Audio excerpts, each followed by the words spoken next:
Então, vamos ao tema do Chile, né? Um tema que continua sendo um tema tão instigante, porque o Chile tem tido governos de esquerda que têm revisitado os problemas todos da ditadura militar no Chile e tocado nas feridas de uma forma muito aberta, muito contundente, ao mesmo tempo também fazendo concessões e negociações em torno dessa questão da divisão profunda que se deu no seio da sociedade chilena durante os longos anos de ditadura do general Augusto Pinochet. Então, realmente uma cisão profunda que fracionou a sociedade. Quando Pinochet foi detido na Inglaterra, para onde ele havia viajado para fazer exames médicos, então houve toda uma movimentação de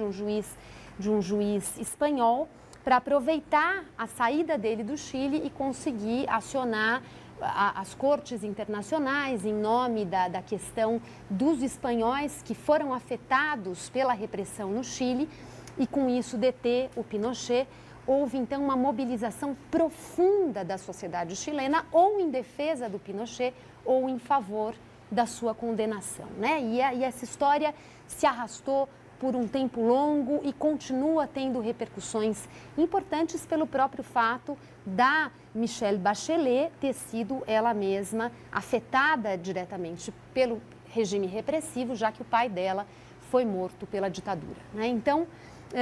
são questões ainda muito presentes nesse país e elas, naturalmente, que remontam sempre a esse momento anterior ao golpe, que é o momento do governo de Salvador Allende, que tem início no ano de 1970.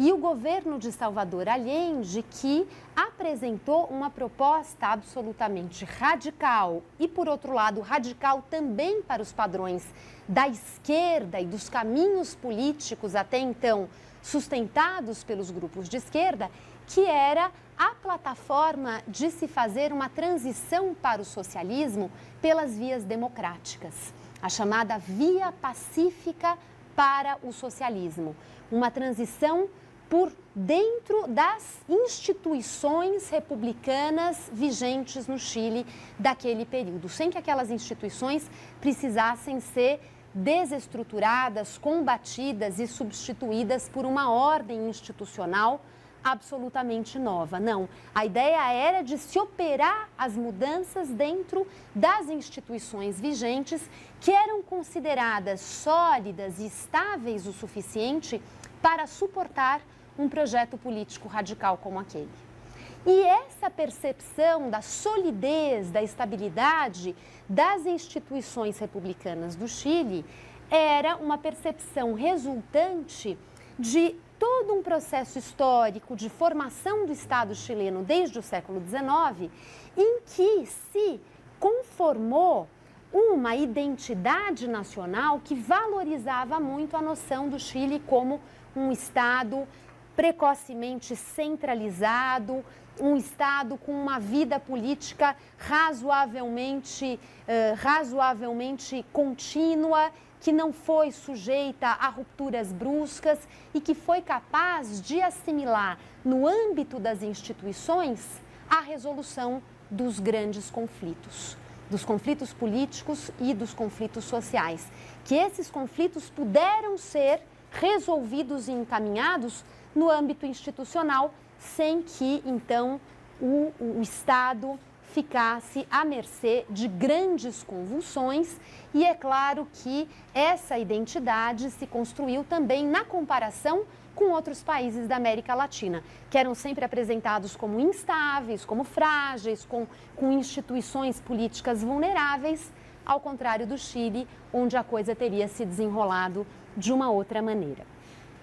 É claro que a historiografia contemporânea vem problematizando muito essa percepção, esse discurso identitário, tanto para o século XIX quanto para o século XX. E vem procurando mostrar que, na verdade, a história política e social do Chile também foi uma história com muitas tensões, com momentos de transbordamento, com um momento de soluções que enveredaram pelo caminho da violência e não pelo caminho dos pactos acordados institucionalmente. Eu mesma tenho um aluno de doutorado chamado Afonso Tomás, que vem discutindo essa questão para o Chile do século XIX, dos anos 1830, do Chile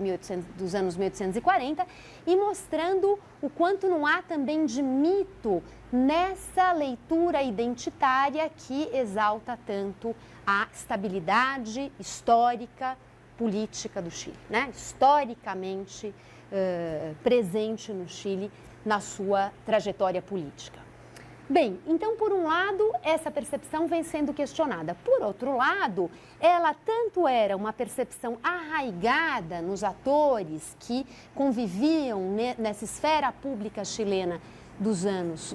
de meados do século XX, quando então o Salvador Allende vai entrar em cena, que se considerou possível, sim, se chegar ao pleito eleitoral, as eleições que então escolheriam um novo presidente da República para o ano de 1970, com uma plataforma política dessa radicalidade. Na verdade, o Chile vivia então, em 1970, um período de uma história de reformas sociais, nacionalistas, desenvolvimentistas, que vinham sendo implementadas já há várias décadas. Pelo menos a partir de 1938, quando o Chile foi governado por uma frente popular. E essa frente popular que fazia eco a outras frentes populares que se formaram, por exemplo, na Europa, no momento pré-Segunda Guerra Mundial, no momento de polarização ideológica, em que polos de direita, conservadores, com aspirações totalitárias, se fizeram presentes em diferentes países e, em resposta a esses polos conservadores, se constituíram essas frentes populares que agregavam partidos de centro e partidos mais à esquerda, portanto, que congregavam um leque político heterogêneo e que tinha em comum essa perspectiva de fazer face aos regimes, aos projetos autoritários, aos projetos conservadores. E também no Chile, uma frente popular dessa natureza teve lugar no final da década de 30 e, embora ela fosse heterogênea e congregasse forças políticas que eram, em alguns aspectos, conflitantes, que não compartilhavam exatamente os mesmos projetos políticos para a nação, a despeito disso, era uma frente popular que tinha um projeto reformador para o país, um projeto progressista em relação a esse cenário político chileno dos anos 30. E já antes da Frente Popular, na década de 1920, o Chile foi governado por um homem chamado Arturo Alessandri, que já ele introduziu uma série de reformas, por exemplo, no que diz respeito às leis trabalhistas,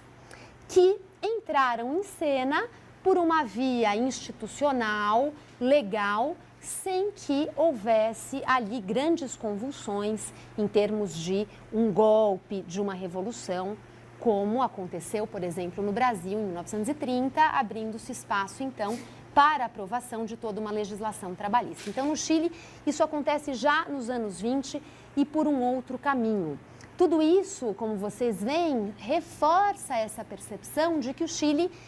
teve um caminho, teve um percurso excepcional para os padrões latino-americanos. Essa ideia da excepcionalidade chilena, porque as coisas foram acontecendo no sentido da inclusão social, do reconhecimento dos direitos de novos atores sociais por vias institucionais. Então, quer dizer, claro que houve elementos na história do Chile para alimentar essa percepção da excepcionalidade chilena. E, por outro lado, essa percepção acabou sendo inflacionada e se presta hoje a revisões críticas da historiografia. Então, nos anos 20, já essas reformas acontecem com Arturo Alessandri. Nos anos 1930, fundamentalmente a partir de 1938, essa Frente Popular também inaugura uma era de reformas sociais importantes no país. E no ano de 1964, esse caminho é mais uma vez reforçado com a chegada da democracia cristã ao poder, tendo à sua frente, na sua liderança, Eduardo Frei. Eduardo Frei, que chega à presidência da República com toda uma plataforma, com toda uma proposta política que tinha como lema a ideia de uma revolução em liberdade. Uma revolução em liberdade e uma revolução em liberdade que se posicionava como uma terceira via alternativa ao capitalismo e ao socialismo. Uma terceira via que iria ao encontro de reformas que o Chile continuava precisando e de reformas que tinham como horizonte perspectivas anti-oligárquicas porque o Chile, a despeito de tudo isso que eu mencionei a vocês, da aprovação de leis trabalhistas já nos anos 20, etc., era um país onde também vicejavam as grandes propriedades, onde também vicejava a exploração mineratória com base em investimentos estrangeiros. Portanto, há um esteio importante da economia chilena era a exploração de minérios, do cobre, por exemplo, e essa exploração de minérios se dava em bases que nós chamaríamos classicamente de bases imperialistas, né? A força desse capital estrangeiro no Chile era grande e, ao mesmo tempo, esse capital era concentrado nas mãos de elites que ainda detinham uma série de privilégios sociais e econômicos. Então, a democracia cristã também se propõe a assumir posturas anti-oligárquicas e, ao mesmo tempo, posturas desenvolvimentistas, ou seja, que fortalecessem a economia nacional em detrimento da sua dependência econômica em relação ao imperialismo. E esse tema da nacionalização das minas de cobre, da nacionalização da exploração de minérios no país, é um tema muito presente nesses anos 1960. Vamos nos lembrar que esse tema se fez presente no México, depois da Revolução Mexicana, na década de 1920, né, com uma série de medidas que culminaram depois com a nacionalização da extração de petróleo,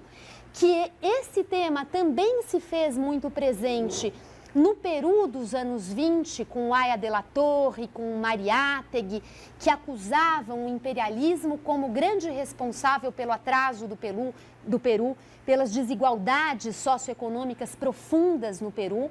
E no Peru, é claro que esse tema apareceu muito mais como denúncia do que propriamente como uma política assumida como uma prioridade pelo Estado. Somente depois do golpe militar, no Peru, em 68, é que o Estado enfrenta de uma forma mais realmente vigorosa o problema do imperialismo, da presença imperialista no país. No Chile, então, nos anos 60, esse tema ronda como um tema fundamental. E para a democracia cristã, vamos aqui nos lembrar que a democracia cristã é um movimento que tem uma dimensão internacional, porque a democracia cristã também é uma saída política, um caminho político que se desenha na Europa do período pós-Segunda Guerra Mundial. E existem trabalhos interessantes que discutem as relações, as apropriações, as especificidades entre as democracias cristãs na América Latina e as europeias. De toda forma, também na Europa, os movimentos de democracia cristã, os partidos democrata-cristãos, caminharam nessa linha de uma busca de alternativas políticas que fossem capazes de construir sociedades mais justas, mais harmoniosas e com uma concepção de sociedades corporativistas. Sociedades corporativistas porque a democracia cristã trazia no seu bojo uma crítica à ênfase individualista dos regimes capitalistas. Ou seja, essa ideia de que, bom, é cada um por si, é uma competição, existem os ganhadores, existem os perdedores, isso faz parte do jogo. Não, a democracia cristã trabalhava com aquela concepção que nós já discutimos aqui em relação ao peronismo, por exemplo, isso aparece no peronismo, que é a ideia de que o Estado tem a responsabilidade de promover uma harmonia social, um certo pacto social e suavizar as desigualdades. Então, essa ideia da sociedade como corporativista, almejando a harmonia, a solução dos extremos de riqueza e dos extremos de pobreza, e esse equilíbrio sendo orquestrado pelo Estado, isso também se colocou em cena claro, com particularidades grandes em relação ao peronismo, não é tudo a mesma coisa, mas a chave para se pensar essa terceira via e essa modernização capitalista, entretanto, de um capitalismo regulado pelo Estado, com vistas à promoção da justiça social, isso também se coloca no Chile da democracia cristã. Em nome disso, a democracia cristã, durante o governo do Eduardo Frei, realiza algumas reformas estruturais importantes. E essas reformas estruturais se voltavam à estrutura fundiária, ou seja, eram reformas estruturais que atacariam a questão agrária e fundiária no Chile. Ao mesmo tempo, eram reformas que se voltavam a questões urbanas, no sentido de se melhorar as condições de vida dos setores trabalhadores que viviam nos bairros mais pobres, em condições muitas vezes bastante vulneráveis, e as reformas urbanas tinham o objetivo de transformar as cidades em espaços também mais inclusivos e mais justos. E, finalmente, também havia um projeto de reformas que foi se desenrolando durante o governo do Eduardo Frei, que se referia aos bancos no país. Ou seja, também os bancos seriam subordinados a essa lógica de uma sociedade que perseguia a justiça social. Nesse sentido, portanto, as reformas realizadas em 64 pelo governo da democracia cristã eram reformas que já abriam caminho para muito daquilo que o governo do Allende e da Unidade Popular depois quiseram levar mais adiante, levar mais, levar realmente ao último termo. Mas a senda aberta era uma senda que também apresentava continuidades muito significativas. A despeito dessas continuidades, é preciso lembrar que Eduardo Frei chegou ao poder derrotando um candidato rival, que era Salvador Allende. Ou seja, os dois disputaram as eleições na década de 60, a democracia cristã venceu, conseguiu naquele momento o apoio da direita contra Salvador Allende e assim Eduardo Frei cumpriu o seu mandato. Nas eleições seguintes, o que acontece é que o Partido Nacional, que era o partido conservador, o partido de direita nesse momento do Chile, resolveu lançar um candidato próprio. E ao lançar um candidato próprio, os votos ao centro e mais conservadores se dividiram entre a democracia cristã e o Partido Nacional. E isso favoreceu a vitória da Unidade Popular, com essa plataforma que eu mencionei a vocês em 1970. A Unidade Popular era também uma frente de partidos, também uma coligação que agregava partidos diferentes, partidos heterogêneos. Desde um partido radical como o Partido Socialista, até um partido chamado MAPU, o Movimento de Ação Popular Unitária, que era uma dissidência da democracia cristã, ou seja, que vinha mais do centro. Então, o Partido Socialista, o Partido Comunista, o Partido Radical e a MAPU se uniram para formar a Unidade Popular, tendo como candidato Salvador Allende, que havia sido já uma figura de projeção desde a sua participação no movimento estudantil, desde jovem. Depois disso, ele, formado médico, havia sido deputado, havia sido senador e havia sido ministro da Saúde, ou seja, uma figura já com uma trajetória política bastante expressiva. Só fazendo um parênteses aqui, com essas questões todas das disputas em torno da memória sobre Salvador Allende de um lado e o governo Pinochet do outro lado, que tem sido uma disputa em cena no Chile contemporâneo, muitas vezes os ecos dessa disputa, claro, chegam ao Brasil. E não há muito tempo, creio que há cerca de 2 anos, a revista Veja publicou uma longa matéria, em primeiro lugar, culpando o governo de Allende pelo golpe militar, né? Era uma matéria que praticamente dizia só houve ditadura no Chile porque o governo Allende fracassou e escolheu os piores caminhos,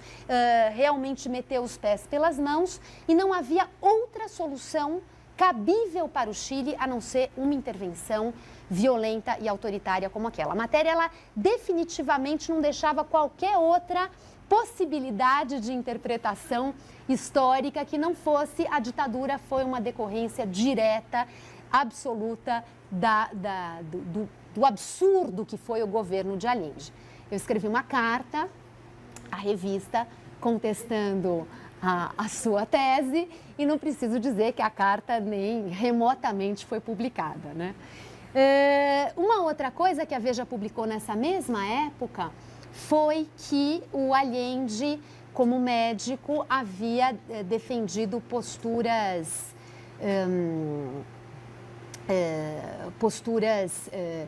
teóricas, me foge o termo agora, aquela perspectiva nazista, enfim, que defende a eliminação, eugenistas, esse é o termo, posturas eugenistas. Então, de que